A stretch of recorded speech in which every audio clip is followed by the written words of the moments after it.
Hello dear student, स्वागत है आप सभी का प्री एजुकेशन सेंटर पर। तो जैसा कि आपने थंबनेल पर देखा, आज हम पढ़ने वाले हैं आर्टिकल्स यानी ए एन और द का प्रयोग।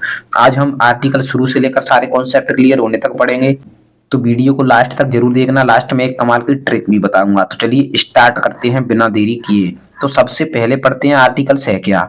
तो आर्टिकल का अर्थ है अग्र शब्द। अग्र शब्द मतलब संज्ञा के आगे लगने वाला शब्द। आर्टिकल नाउन के आगे ही लगता है, और आर्टिकल संज्ञा का वचन या विशेषता बताने हेतु भी प्रयोग किए जाते हैं। अब ये संज्ञा का वचन या विशेषता कैसे बताते हैं, तो आज की इस वीडियो में सारा सब कुछ क्लियर हो जाएगा। अब बात करें इनके टाइप की कितने प्रकार के होते हैं, तो आर्टिकल्स दो प्रकार के होते हैं। पहला इंडेफिनेट आर्टिकल, दूसरा डेफिनेट आर्टिकल। और इंडेफिनेट आर्टिकल के अंदर आते हैं ए और एन, और डेफिनेट आर्टिकल के अंदर आते हैं द। सिर्फ इसके अंदर अकेला द आता है, और इनके अंदर ये दो आते हैं ए और ए एन। तो देखिए सबसे पहले हम पढ़ रहे हैं कि इंडेफिनेट आर्टिकल का प्रयोग कहाँ किया जाता है, यानी ए और एन, इन दोनों को प्रयोग को पढ़ेंगे, उसके बाद डेफिनेट आर्टिकल को पढ़ेंगे। तो देखिए इसका अलग अलग ये use of a, use of a को बाद में पढ़ेंगे। सबसे पहले पढ़ते हैं कि ए और ए एन जिन दोनों का प्रयोग कहाँ किया जाता है, ए और ए एन। अब ए का अर्थ है एक, और एन का अर्थ भी है एक, तो इन दोनों का अर्थ जो है वो एक ही है। इसका मतलब भी एक होता है और इसका मतलब भी एक होता है। अब ये प्रयोग कहाँ किए जाते हैं, तो संज्ञा के आगे यानी नाउन के आगे। तो नाउन दो प्रकार के होते हैं, एक होते हैं काउंटेबल नाउन और दूसरे अनकाउंटेबल नाउन। अनकाउंटेबल नाउन और अनकाउंटेबल नाउन। अब काउंटेबल नाउन क्या होते हैं, कि काउंटेबल नाउन होते हैं गिनने वाली संज्ञाएं, और अनकाउंटेबल नाउन बोलते हैं न गिनने वाली संज्ञाओं को। यानी जो गिनी जा सकती हैं वो होती हैं काउंटेबल, और जो नहीं गिनी जा सकती वो होती हैं अनकाउंटेबल। जैसे उदाहरण के लिए हमने लिखा यहाँ पर काऊ, COW काऊ, तो यहाँ पर काऊ गिनी जा सकती है यानी गाय, तो ये काउंटेबल हो गया। उसके बाद हमने यहाँ पर एक और लिखा काउज, ये प्लूरल हो गया यानी बहुवचन। तो ये सिंगुलर हो गया काऊ, और ये प्लूरल हो गया काउज, यानी इसका मतलब है गाय और इसका मतलब बहुत सारी गाय। अब मान के चलिए अनकाउंटेबल नाउन क्या होता है, जैसे गाय क्या देती है, दूध, तो हमने लिखा यहाँ पर मिल्क। अब इस मिल्क को आप गिन नहीं सकते, इसको आप नाप सकते हैं, तौल सकते हैं, लेकिन इसको गिन नहीं सकते, दूध को आप गिन नहीं सकते। तो ये हो गई सिंगुलर, ये प्लूरल, तो ये दोनों तो हुए अनकाउंटेबल नाउन,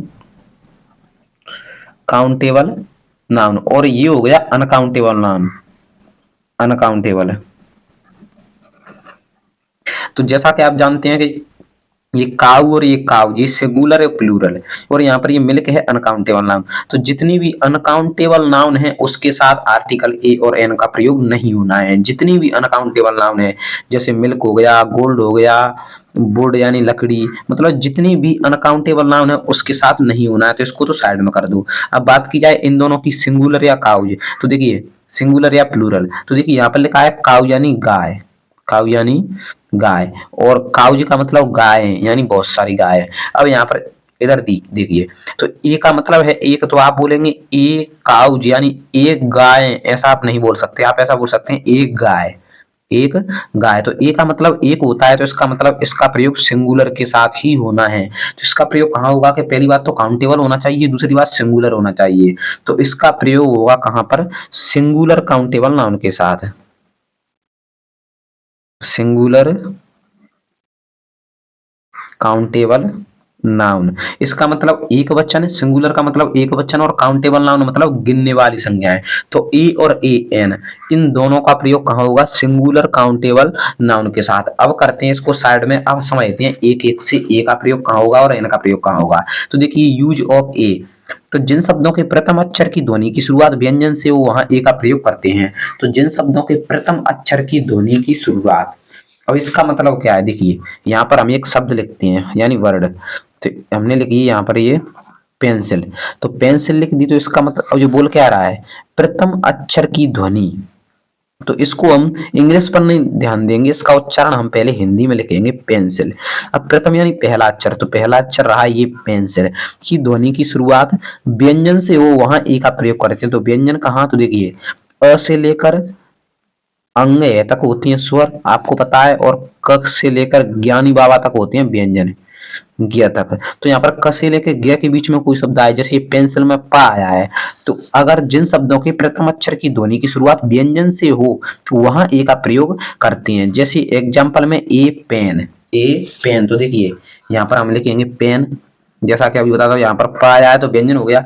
बुक, बुक हम लिखेंगे बुक, तो वहां पर ब आया है। ऐसी इसी प्रकार a boy, A car, a uniform. अब देखिए अगर आप इंग्लिश पर ध्यान देंगे, जैसे यू है तो यहाँ पर यू वोवेल है, स्वर है, लेकिन अगर इसका उच्चारण करें तो इस प्रकार आएगा यूनिफॉर्म। तो यहाँ पर ये आ गया। तो जिन कोई भी शब्द हो, जिन शब्दों के प्रथम अक्षर की ध्वनि की शुरुआत व्यंजन से हो, वहां ए का प्रयोग करते हैं। अब बात की जाए एन की, तो जिन शब्दों की प्रथम अक्षर की ध्वनि की शुरुआत, जिन शब्दों की प्रथम अक्षर की ध्वनि की शुरुआत स्वर से हो, वहां एन का प्रयोग करते हैं।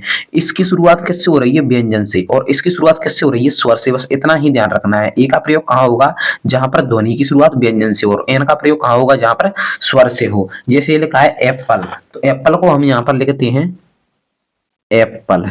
तो देखिए यहाँ पर ए आया है, ये स्वर है। इसी प्रकार ये दूसरा लिखा है एप्लीकेशन, तो एप्लीकेशन में ये आया है। और देखिए जैसे an apple, an application, an hour, hour, इसकी स्पेलिंग वाली एच से स्टार्ट है, लेकिन इसको इस प्रकार लिखा जाता है आवर, यानी घंटा होता है। An hour, an honest. और बहुत जगह हमें पढ़ाया जाता है कि शॉर्ट नेम से पहले एन का प्रयोग करना है, जैसे एम एल। तो देखिए कहीं नहीं भटकना है, आपको सिर्फ उच्चारण पर ही ध्यान देना है। जैसे शॉर्ट नेम लिखा है एम एल ए, तो यहाँ पर इसका उच्चारण वैसे ही करेंगे, एम तो पहले ही आ गया जी। तो शॉर्ट नेम में भी वो ऑटोमेटिक ही आ जाएगा, आपको ध्यान सिर्फ उसकी साउंड पर देना है, यानी ध्वनि पर।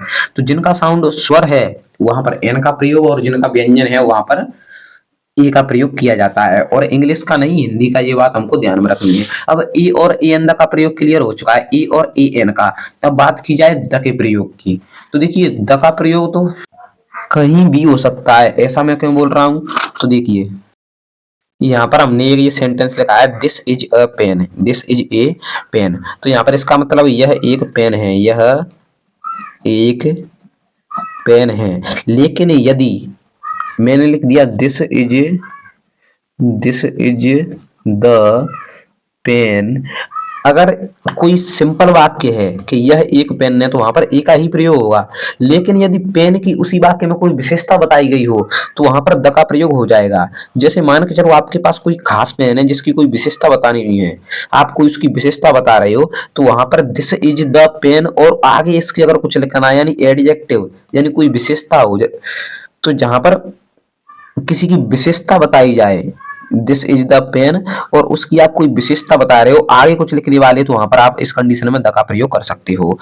और जैसे अगर इतना ही लिखना है कि यह दिस इज ए पेन, यानी यह एक पेन है, तो वहां पर तो ए का ही प्रयोग होगा। लेकिन अगर आप किसी भी चीज की कोई विशेषता बताने वाले हो, वहां पर आप द का प्रयोग कर सकते हो। और बात की जाए और, तो यहाँ पर देखिए कुछ कुछ ऐसी चीजें होती हैं जिनके आगे द का प्रयोग किया जाता है। जैसे उदाहरण के लिए हम बात की जाए तो जैसे रिवर्स हो गई, यानी नदियां, रिवर्स यानी नदियां। और उसके बाद अगर कुछ चीजों की बात की जाए तो जैसे मान के चलिए कोई सरकारी पद है, जैसे हमने लिखा कलेक्टर, हेडमास्टर, जैसे हमने लिख दिया हेडमास्टर, तो वहां पर द का प्रयोग करते हैं। आपको पता है to the headmaster, head master. और उसके बाद अगर किसी धर्म या कास्ट का नाम आया है, जैसे हमने लिखा हिंदू, तो यहाँ पर देखिए, यहाँ पर इसके आगे द लिख देती हैं, इसके आगे द लिख देती हैं। जैसे द रिवर्स, द हेडमास्टर्स। जैसे यहाँ पर कोई कास्ट का नाम आ गया, द हिंदू। और या फिर कोई प्रसिद्ध इमारत है, यानी कोई बिल्डिंग है, जैसे हमने लिखा है यहाँ पर द ताजमहल, द ताजमहल। तो कोई प्रसिद्ध इमारत है जो फेमस है दुनिया में, उसके आगे द का प्रयोग कर सकते हैं। या फिर अखबार है, कोई न्यूज़पेपर है, न्यूज़पेपर, जैसे हम लिख सकते हैं यहाँ पर द नव भारत, द नव भारत। किसी अखबारों के नाम के पूर्व हो सकता है। और मैं आपको बता दूं बहुत सी चीजें होती हैं, जैसे अखबार हो गया, कोई पद हो गया, किसी मतलब किसी पार्टी का नाम हो गया, जैसे कांग्रेस, द लोक दल। और कोई क्रमवाचक संज्ञा हो गई, जैसे second, the first, the second, the third. या फिर कोई भी मतलब दिन का कोई भाग हो गया, जैसे इवनिंग, आफ्टरनून, मॉर्निंग, इनके आगे द का प्रयोग होता है। और यदि कोई जातुवाचक संज्ञा है, जैसे काऊ, डॉग, हॉर्स, मैन, उसके आगे भी द का प्रयोग होता है। जो किसी पहाड़ का नाम है, जैसे हिमालय, अरावली, विंध्य, उसके आगे द का प्रयोग होता है। और सागर के नाम की भी द का प्रयोग होता है। नक्षत्रों का नाम हो किसी का, जैसे द, सन, मून, तो कई चीजों के आगे द का प्रयोग होता है जो दुनिया में फेमस हैं, उनके आगे द का प्रयोग होता है। और बात की जाए नॉर्मल शब्दों की, तो अगर इनकी कोई विशेषता साथ में उसी बात में बताई जा रही हो तो इन शब्दों के आगे भी द का प्रयोग कर सकते हैं। तो मुझे उम्मीद है आपको अच्छे से समझ में आ गया होगा और कुछ नया सीखने को भी मिला होगा। तो आप जितना हो सके इस वीडियो को शेयर कर दीजिए और वीडियो को लाइक और चैनल को सब्सक्राइब जरूर कर दीजिए, जिससे हमें मोटिवेशनल मिलता है आपको और भी वीडियो बनाने के लिए। तो मिलते हैं आपको फिर किसी नए टॉपिक के साथ, जब तक के लिए जय हिंद, जय भारत।